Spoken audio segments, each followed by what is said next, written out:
오늘 우리가 같이 살펴볼 말씀은 예수님께서 부활하신 이후에 세 번째로 제자들에게 나타나셨던 이야기입니다. 지금 제자들은 갈릴리에 가 있습니다. 왜 갈릴리로 갔을까요?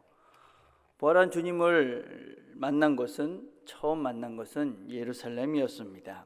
근데 이들은 그곳에 계속 있지 않고 갈릴리로 갑니다. 마태복음 28장 7절에 보면 또 빨리 가서 그의 제자들에게 이르되 그가 죽은 자 가운데서 살아나셨고 너희보다 먼저 갈릴리로 가시나니 거기서 너희가 배우리라. 부활의 예수님을 만났던 여인에게 주님께서 제자에게 하신 말씀입니다. 주님께서 갈릴리로 가실 것이다, 그렇게 얘기를 하셨습니다. 그래서 갈릴리로 주님께서 가신다 했으니 우리가 그곳으로 가자, 그랬을 가능성도 있습니다. 그런데 오늘 본문을 보면 사실은 그렇진 또 않은 것 같습니다. 21장 3절에 보면 시몬 베드로가 나는 물고기 잡으러 가노라 하니 그들이 우리도 함께 가겠다. 이 말은 그냥 고기 잡으러 가겠다, 그런 말 의미의 이상입니다. 나는 이제 고기 잡는 그런 어부로서의 삶을 살러 가겠다. 이제 다른 선택이 없으니 원래 내가 고기 잡는 사람이었으니까 그 일을 하러 내가 가겠다, 그런 의미입니다. 부활의 주님을 만났으니까 이제 뭔가 주님을 위해서 뭔가 해보자, 그런 결의로 뭔가 이렇게 결심하고 새로운 뭔가가 변화가 있어야 될 것 같은데 베드로와 그의 제자들은 그냥 고기나 잡으러 갈란다. 그래서 고기 잡는 삶으로, 옛 삶으로 그냥 돌아가겠다, 그렇게 이야기를 하고 있는 것입니다. 어쩌면 당연한 일인지도 모릅니다. 부활한 주님을 만나면 무엇이 달라지는 걸까요? 이들은 지금 부활한 주님을 만났는데 그럼 우리는 뭘 해야 되지? 뭘 하며 사는 것이지? 우리는 부활한 주님을 믿는데, 그러면 우리는 부활한 주님을 믿는다는 것은 우리의 실제 삶 속에서 그것이 무슨 의미가 있는 것인가 하는 것입니다. 제자들이 왜 갈릴리로 갔는지 그 이유는 알 수 없지만 주님께서는 다 계획이 있었고 또 주님께서 원하시는 바가 있었습니다. 그래서 주님께서는 그 갈릴리로 가 있는 제자들을 찾아가십니다. 오늘 우리가 21장에 언급되었던 이야기는 세 가지 사건들을 기억하게 하는 장면들입니다. 그래서 먼저 우리가 바닷가에서 고기 잡는 장면들을 한번 살펴봅시다. 21장 5절부터 6절을 보면 예수께서 이르시되 얘들아 너희에게 고기가 있느냐? 없나이다. 그물을 배 오른편에 던지라. 그러면 잡으리라. 물고기가 많아 그물을 들 수 없더라. 지금 제자들이 이제 고기나 잡으러 가겠다. 그래서 고기를 잡으러 갔는데 열심히 고기를 밤새도록 잡았는데 한 마리도 잡지 못했습니다. 멀리서 주님이 말씀하십니다. 고기를 많이 잡았느냐? 못 잡았습니다. 오른편에 한번 던져보라. 그러니까 고기를 많이 잡게 됩니다. 그 순간에 요한이 주님이시다, 그렇게 이야기를 하고 베드로는 옷을 입고 물속으로 뛰어가서 주님을 만나러 달려옵니다. 이 장면은 우리가 아는 대로 주님께서 이 제자들을 부르셨던 첫 번째 장면이기도 합니다. 누가복음 5장 5절과 6절을 보면 시몬이 대답해 이르되 선생님 우리들이 밤이 새도록 수고하였으되 잡은 것이 없지만은 말씀 의지하여 내가 그물을 내리이다. 그렇게 하니 고기를 잡은 것이 힘이 많아 그물이 찢어지는지라. 예수님께서 이 제자들을 처음 만나고 제자로 부르셨을 때 그때 상황하고 똑같은 것입니다. 밤새도록 고기를 잡았는데 잡지 못했습니다. 주님께서 그들에게 깊은 곳에 가서 그물을 내려봐라. 그러니까 그들이 고기를 많이 잡았던 것이지요. 그때의 장면들을 기억나게 하십니다. 부르심의 자리를 기억나게 하는 거죠. 자, 두 번째 장면은 예수님께서 준비하신 식사 자리입니다. 21장 9절에 보니까 육지에 올라보니 숯 뿌리는데 그 위에 생선이 놓여있고 떡도 있더라. 이거는 얼마 전에 주님과 제자들이 했던 만찬의 자리입니다. 14장 마가복음 14장 22절에 보면 그들이 먹을 때 예수께서 떡을 가지사 축복하시고 떼어 제자들에게 주며 이르시되 받으라, 이것은 내 몸이라. 얼마 전에 주님과 함께 했던 그런 만찬의 자리, 떡이 있고 숯불이 있고 하던 그 자리입니다. 세 번째 장면은 주님께서 베드로에게 물으시는 세 번째 사랑의 질문을 통해서 우리가 어떤 장면을 주님께서 기억하게 하시는지를 볼 수 있습니다. 오늘 본문의 마지막 21장 17절 보니까 세 번째 이르시되 요한의 아들 시몬아 내가 나를 사랑하느냐, 주께서 세 번째 내가 나를 사랑하느냐 하심으로 베드로가 근심했다. 그리고 베드로는 여전히 사랑합니다, 그렇게 고백합니다. 자, 이것은 우리가 잘 아는 대로 베드로가 주님을 세 번 부인했던 사건을 기억나게 하시는 거죠. 누가복음 22장 61절에 보면 주께서 돌이켜 베드로를 보시니 베드로가 주의 말씀 곧 오늘 닭 울기 전에 내가 세 번 나를 부인하더라. 자, 그래서 이 주님께서 지금 21장에 제자들을 만나시면서 주님께서 연출하셨던 장면은 세 가지 장면을 기억나게 하시는 거죠. 처음 그들을 부르실 때, 또 얼마 전에 만찬을 나눴던 그 순간, 또 베드로가 세 번이나 베드로가 예수님을 부인했던 순간입니다. 그런데 주님께서는 이 제자들에게 이 장면들을 기억나게 하시면서 무엇을 기대하셨을까요? 너 이렇게 했지? 질책하시려 했을까요? 너 이랬으니까 회개하라 이러셨을까요? 왜? 주님께서 도대체 무엇을 기대하시면서 이들에게 이 장면을 연출하셨을까요? 금주에 우리 교육자들이 함께 읽은 책이 뭐냐면 팩트풀레스라는 책입니다. 이 책은 팩트라는 말과 풀레스라는 두 단어가 합쳐진 것입니다. 그래서 사실 충실성이다 그런 것인데, 거기에 사람의 본능 중에는 무엇이냐면 부정 본능이라는 것이 있다 그렇게 이야기합니다. 그러니까 우리는 긍정적인 것과 부정적인 것이 있으면 부정적인 것에 훨씬 더 영향을 많이 받고 부정적인 것을 계속 생각하는 이런 본능이 우리한테 있다 하는 것입니다. 이게 얼마나 우리가 그런가 실제 예를 한번 들어보겠습니다. 자, 여러분 이제 질문 한번 봅시다. 질문 보면 지난 20년간 세계 인구에서 극빈층 비율은 어떻게 바뀌었는가? 한번 어떠실 것 같습니까? 세상에 지금 20년 동안에 이 극빈층, 아주 가난한 사람들의 비율이 늘었을까요? 줄었을까요? 제자리에 있을까요? 예, 1번은 2배로 늘었다, 2번은 거의 같다, 3번은 거의 절반으로 줄었다. 한국 분들의 85%는 1번이라고 대답을 했습니다. 근데 실제는 어떠느냐? 절반으로 줄었습니다.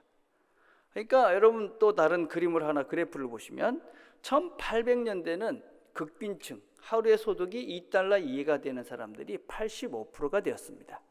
근데 1966년에는 그것이 50%로 줄고 지금은 전 세계 인구의 9%만이 절대 극빈층에 속합니다.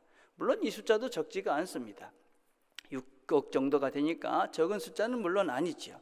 그렇지만 분명한 것은 무엇이냐면 세상은 점점점 좋아지고 있다. 세상은 점점점 이 가난한 사람들이 절대적으로 줄어들고 있다. 근데 우리는 여전히 세상은 아직까지 가난한 사람이 너무 많은 것 같다, 이런 생각 속에 살고 있다는 것이죠. 또 다른 질문을 한번 봅시다. 또 다른 질문을 보시면 우리가 지금 평균, 그렇죠? 전 세계 인구의 기대 수명은 몇 세쯤 될 것 같습니까? 전 세계 인구에. 예, 조금 눈치가 빠르신 분들은 이제 3번쯤 될 것 같다 이렇게 추측을 하셔야겠죠. 그렇죠? 맞습니다. 3번입니다.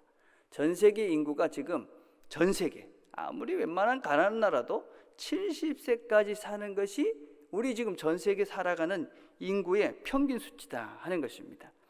1800년대만 해도 평균 수명이 30세였습니다. 그러니까 세상이 지금 엄청 좋아진 거 우리도 경험하지 않습니까? 우리 여기 계신 분들 대부분 다 90세 이상까지 다 사실 가능성이 많으신 거잖아요, 그렇죠? 그러니까 세상이 엄청 좋아진 거예요. 그런데도 우리는 다 세상은 점점 안 좋아지고 있다. 우리는 금방 어쩌면서 더 빨리 죽을 것 같아. 막 이런 부정적인 생각을 훨씬 더 많이 한다는 것입니다.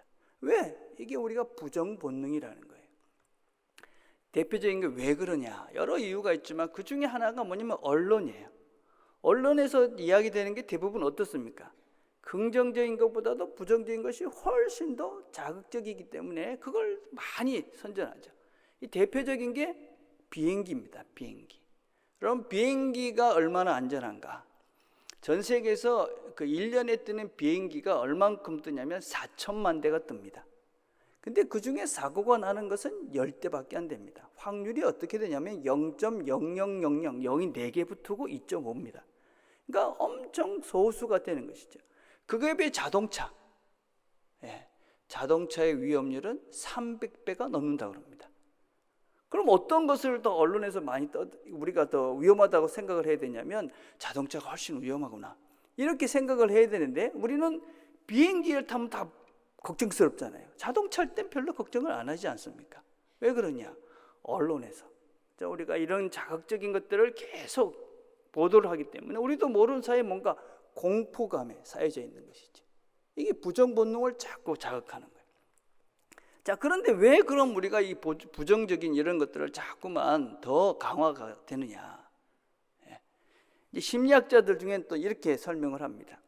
사실은 긍정적인 것은 무시해도 되지만 부정적인 건 무시할 수가 없다는 겁니다. 예를 들자면 우리 옆 동네에서 풍년이 났다, 곡식이 잘 됐다. 그거는 사실 몰라도 뭐 그냥 그렇구나 하고 넘어가도 괜찮습니다. 근데 옆 동네에서 전염병이 생겼다. 그러면 우리가 심각하게 받아들여야 되죠. 그러다니까 우리도 모르는 사이에 자꾸만 이 부정적인 이것에 더 민감해지고 더 많이 받아들이고 그걸 더 많이 생각하는 이런 본능이 우리한테 생겼다. 그렇게 이야기합니다. 근데 그런 두려움은, 그런 부정적인 것은 근거가 없는 것이죠.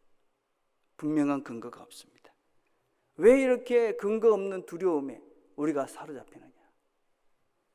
창세기 3장 10절에 이렇게 말합니다. 이르되 내가 동산에서 하나님의 소리를 듣고 내가 벗었으므로 두려워하여 숨었나이다. 여러분, 하나님이 그들에게 나타나시는 것이 왜 두렵습니까? 하나님이 어떻게 한다는 아무런 이유도 없는데 그들은 두렵습니다. 하나님의 뜻을 거스린 인간에게 나타난 첫 번째 감정이 두려움입니다. 그냥 두려운 것입니다. 죄, 이것은 두려움을 낳습니다. 여러분, 우리에게 있는 그런 부정 본능, 죄에 대한 막연한 두려움, 이게 우리의 본능 속에 있는 것이죠. 자, 그런데 지금 주님께서는 지금 이런 장면들, 세 가지 장면을 연출하시면서 도대체 무슨 이야기를, 그들에게 어떤 마음을 갖게 해주고 싶어서 이 장면들을 지금 이렇게 그들에게 보여주고 계실까요? 두려워해라, 미안해해라, 네가 그러면 되겠느냐, 이 배신자야, 그런 생각을 기억나게 해주기 위해서 이 장면을 연출하셨을까요? 아닙니다, 여러분. 첫 만남을 다시 한번 기억하게 하는 겁니다. 내가 너희들이 이렇게 만났지 않았냐? 마지막 만찬에서 내가 너희들을 위해서 내 몸과 내 살을 주지 않았느냐? 내가 너희들을 사랑하는 것 너희들이 알지 않느냐? 특별히 우리가 누가복음 22장 61절에 오면 주께서 돌이켜 베드로를 보시고 베드로가 주의 말씀 곧 오늘 닭 울기 전에 내가 3번 나를 부인하리라 하심이 생각이 나서 뒤돌아봤을 때, 주님께서 뒤돌아봤을 때 베드로의 눈과 예수님의 눈이 마주치게 됩니다. 그때 주님께서 과연 이 베드로를 어떤 눈으로 바라보셨을까요? 그 다음 구절은 이렇게 말합니다. 밖에 나가서 심히 통곡하니라.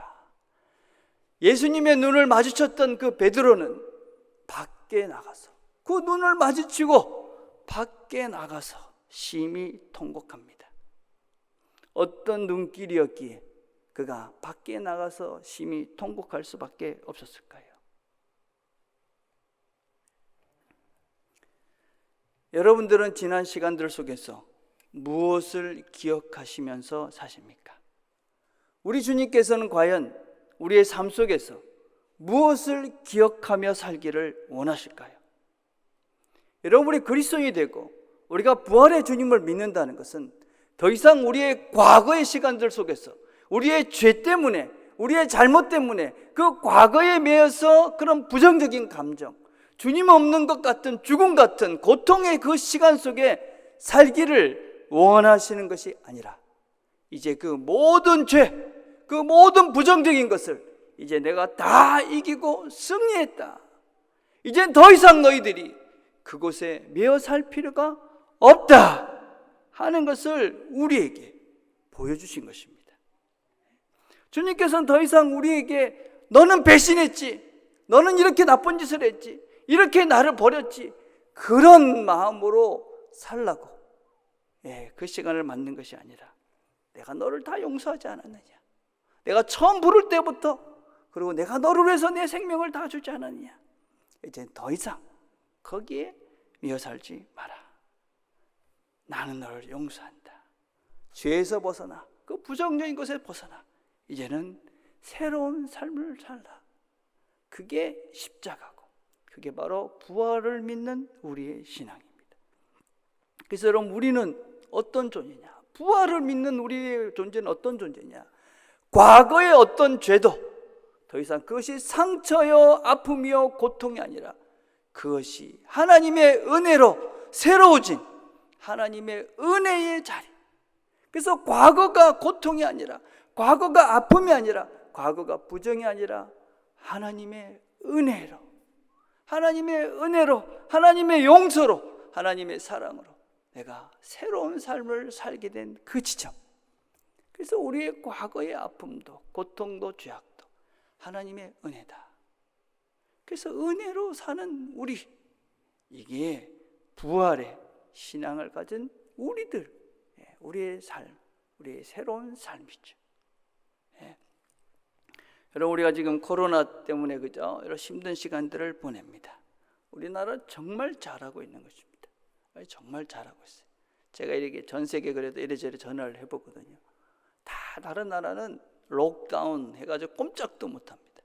그냥 다 집에서 차를 타고 나갈 때도 다 경찰들이 잡습니다. 어디 가냐? 그래가지고 이상한 데 근거 없으면 뭐 벌금을 받든지 집에 돌아가야 됩니다. 정말 잘하고 있는 거예요, 그렇죠? 다른 나라 뭐 사재기 한다고 엉망이지 않습니까? 말도 안 듣고 그냥 엉망 다니지 않습니까? 우리나라는 정말 지금 잘하고 있는 거예요. 왜 이렇게 우리나라는 잘할까? 우리가 그동안 선진국이라고 생각했던 뭐 미국, 뭐 프랑스, 뭐 영국, 뭐 독일, 뭐 이태리, 뭐 이런 일본 이런 나라들이 형편없고 우리가 정말 잘하고 있는 것이거든요. 왜 그런가? 우리가 이런 말이 있어요. 여러분 IQ라는 거 들어보셨죠, 그렇죠? IQ는 인텔리전스 퀴션이라는 해서 지성이죠, 그렇죠? IQ가 있고 요새는 EQ라는 것이 있어요. 이모션 퀴션, 감성 지수. MQ, 이건 모럴 퀴션이라 해서 도덕 지수라고 그래요. CQ, 크리에이티브 퀴션, 창조 지수 이런 말이 있는데 AQ라는 것이 있어요. 이게 뭐냐면 adversity 퀴션이라는 것인데 이게 역경 지수라는 거예요. 역경을 잘 극복하는 이런 것이 이제 앞으로 시대에는 필요하다 하는 거예요. 우리 역경 지수가 높은 거예요. 왜 이런 역경 지수가 높을까? 그동안 우리가 많은 어려움을 겪었잖아요. 우리나라만큼 어려움을 겪은 그런 나라도 드물어요, 그죠? 우리가 그동안 뭐 근대에 와서도 그죠? 뭐 석유 파동도 겪고 IMF도 겪고 무슨 금융 위기도 겪고 메르스도 겪고 사스도 겪고 뭐 이런 것들을 다 겪었어요, 그죠? 근데 그런 겪으면서 우리 여기까지 잘 온 거예요. 잘 견딘 거예요. 이게 우리의 힘이 된 것이죠, 그죠? 예, 이게 우리의 힘이 된 거예요. 크리스찬들은 특별히 우리는 어떤 믿음이 있는 겁니까? 그 순간, 그 어려운 순간도 하나님이 우리와 함께 하셨다. 하나님의 은혜로 우리가 그 순간을 다 넘어왔다. 그래서 그 힘든 시간들도 하나님의 은혜의 시간으로 기억하면서 그 시간들을 우리가 극복하면서 여기까지 온 거예요. 그래서 우리의 부정 본능이 이제는 은혜 본능으로 바뀌는 거예요. 은혜 본능. 여러분이 순간순간 당하는 어떤 어려움이나 특별히 여러분들이 실수하고 잘못한 그의 죄의 순간, 그 순간에도 그것에 매여 살지 말라. 더 이상 너희들이 이 죄에, 이 잘못에, 이 실수에 매여 살 수 있는 존재들이 아니다. 하나님의 은혜로, 부활의 능력으로 너희들은 새로운 시작을 할 수 있는 하나님의 사람들이다. 이게 부활을 믿는, 부활의 신앙을 가진 우리의 자세들이죠. 여러분, 그래서 주님께서 베드로에게 물으십니다. 뭘 묻습니까? 나를 사랑하느냐? 3번이나 묻죠. 똑같이. 나를 사랑하느냐? 여러분, 사랑하느냐? 사랑이라는 것이 어떤 분은 필레오고 아가페고 이런 여러 가지 표현이 다르기 때문에 이런 설명도 합니다. 이거 후대의 해석자들의 이야기고, 중요한 것은 3번 물으셨다는 겁니다. 똑같은 의미로 사실은 주님께서 똑같은 말을 하신 것이죠. 이것은 반드시 해라. 네 마음이 분명하지? 이런 걸 확인하시는 거예요. 그렇죠? 사랑하느냐? 그것으로 충분하다. 내가 나를 사랑하느냐? 그것으로 충분하다. 여러분, 그래서 우리 마음속에 우리가 죄를 짓고 우리가 실수하고 넘어지고 하지만 우리 마음속에 그래도 내가 주님을 사랑합니다. 그 마음이 있다면 주님은 괜찮다. 그거면 됐다. 그렇게 말씀하시는 것이죠. 그래서 베드로가 나중에 믿음의 후배들에게 무엇이라고 말씀합니까? 베드로는 4장 8절에 이렇게 말하죠. 무엇보다도 뜨겁게 서로 사랑할지니 사랑은 허다한 죄를 덮느니라. 배신을, 죄를, 실수를 은혜로 덮어주는 것, 이게 사랑이다. 우리 마음속에 그 사랑이 있으면 주님께서 우리를 사랑했던 그 사랑을 우리가 알고 그 주님의 그 사랑을 우리 마음속에 담고 있다면 우리도 그렇게 사랑하면서 살면 된다. 주님이 말씀하시는 거죠. 그러면 뭐라고 말씀하십니까? 내 어린 양을 먹이라. 내 양을 치라. 내 양을 먹이라고 말씀하십니다. 여러분, 주님을 사랑하는 자들이, 주님을 사랑하는 마음을 갖고 살아가는 이 부활의 신앙을 가진 우리들이 살아가야 될 우리의 삶이 무엇입니까? 그것은 바로 내 양, 주님의 사람들을 사랑하며 사는 것입니다. 그들을 돌보는 것입니다. 여러분, 주님께서 우리들에게 뭐라고 말씀하시냐면 물어보지 않습니까? 네 사람들을 돌볼래? 너희들에게 돌보는 게 좋을 것 같아. 그렇지 않습니다. 내가 나를 사랑하느냐? 그러면 내 양을 치라. 내 양을 먹여라. 우리들의 오해는 무엇이냐면 우리가 이 양을 먹이라는 말씀을 우리가 그것은 목회자들이나 하는 것이라고 생각합니다. 근데 그렇지 않습니다. 주님을 사랑하는 모든 자들에게 주어진 주님을 사랑하는 구체적인 방법이 바로 이 양을 먹이는 일입니다. 여러분, 우리가 마태복음 28장 19절에 보면 이렇게 말씀합니다. 그러므로 너희는 가서 모든 민족을 제자로 삼아. 모든 민족을 제자로 삼으라는 이 말씀이 누구에게 주어진 것입니까? 제자들에게 주어진 것이지요. 제자들, 제자 삼는 것, 사람을 돌보는 것, 이것은 주님을 사랑하는 주님의 제자들이 마땅히 감당해야 되는 그런 일들입니다. 예수를 따르는 모든 사람들은 주님의 양들을 돌보는 이 일들을 감당해야만 합니다. 여러분, 이 일들은 특별한 것이 아닙니다. 이것은 다양하게 우리가 할 수 있는 것이지요. 다른 사람들을 돌보는 것은 우리가 기도로 할 수 있는 일입니다. 여러분들이 위로하면서 할 수 있는 일들입니다. 봉사하면서 할 수 있는 일이고, 여러분 교사로도 할 수 있는 것이고, 구역장으로도 할 수 있는 것이고, 여러 가지 섬김을 통해서 사람들을 섬기는 이 일들을 할 수 있는 것입니다. 여러분들이 전화를 한번 하면서 할 수 있는 것이고, 여러분들이 말씀을 같이 나누면서 할 수 있는 수많은 것들을 통해서 우리는 사람들을 섬기는 이 일들을 할 수 있는 것이지. 여러분, 왜 우리가 이 일들을 이렇게 해가야 됩니까? 주님을 사랑하는 것. 여러분, 이 주님을 사랑하는 것은, 그리고 우리가 다른 사람들을 돌보는 것은, 그것은 바로 나를 사랑하는 것입니다. 나를 사랑하는 것. 우리가 교회가 어떤 공동체라고 이야기합니까? 한 몸이라고 이야기를 합니다. 또 교회는 부부 관계로 설명을 하죠. 그렇죠? 부부를 돌보는 것은 나를 보는 것이죠. 근데 제가 종종 온천천을 걷습니다. 일주일 전쯤에 제가 온천천을 걷는데 한 부부가, 아내가 휠체어에 이렇게 앉아 계시고 남편이 그 아내 뒤를 이렇게 밀면서 가십니다. 산책을 하시는데 두 분이서 가시면서 노래를 부르시는 겁니다. 한참을 그렇게 산책을 하시면서 두 분이 노래를 부르시면서 즐겁게 산책을 그렇게 하셨습니다. 휠체어를 밀어주고 그 도움을 받으면서 함께 노래를 부를 수 있는 사람. 그전에는 어떤 일이 있는지 모르지요. 남편이 아파 누웠을 적도 있었을 것이고, 사업이 힘들었을 적도 있었을 것입니다. 아마 그때는 아내가 남편을 돌봤을 것입니다. 아마 그때도 저렇게 노래를 부르면서 그 부부는 그 시간을 지나지 않았을까. 제가 근자에 이런 경험을 해봤지 않습니까? 아내가 이렇게 휠체어에 앉았을 때 제가 그런 생각을 한 적이 있습니다. 다행이다. 내가 저 사람 옆에 있어서. 이 사람이 내게 있어서, 또 내가 저 사람 옆에 있어서 참 다행이다. 나중에 제가 또 그렇게 했지요. 이 사람이 있어서 참 다행이다. 그리고 운동을 열심히 해야 되겠다. 그래서 제가 운동을 열심히 하고 있습니다. 아내를 돌보는 것, 이 나를 돌보는 거죠. 긴 인생의 긴 여정 속에서 언제나 함께 노래를 부르면서 가야 하는 존재이기 때문에 그 배우자를 돌보는 것은 곧 나를 돌보는 겁니다. 나를 돌보는 그 일, 그 마음으로 가족을 돌보시는 겁니다. 여러분, 그 마음으로 공동체를 돌보는 것입니다. 그 마음으로 이웃을 돌보는 것입니다. 우리 신앙이 성숙되어져 간다. 이 돌봄에, 이 한몸됨에, 이 하나됨에 이 크기가 점점 자라가는 것이지요. 그 주님의 사랑으로 사람들이 부정 감정에 매여서 그 과거에 매여서 어떻게 할 수 없는 그 사람들에게 주님의 사랑으로 다가가 그들을 돌보는 것, 그것이 바로 우리 부활신앙을 가진 우리가 이 땅을 살면서 해야 하는 당연한 일입니다. 부활하신 주님께서 우리 안에 당신의 영을 보내주셔서 우리가 우리의 삶이 이 땅의 끝이 아니라고 우리에게 말씀하고 인도해 가십니다.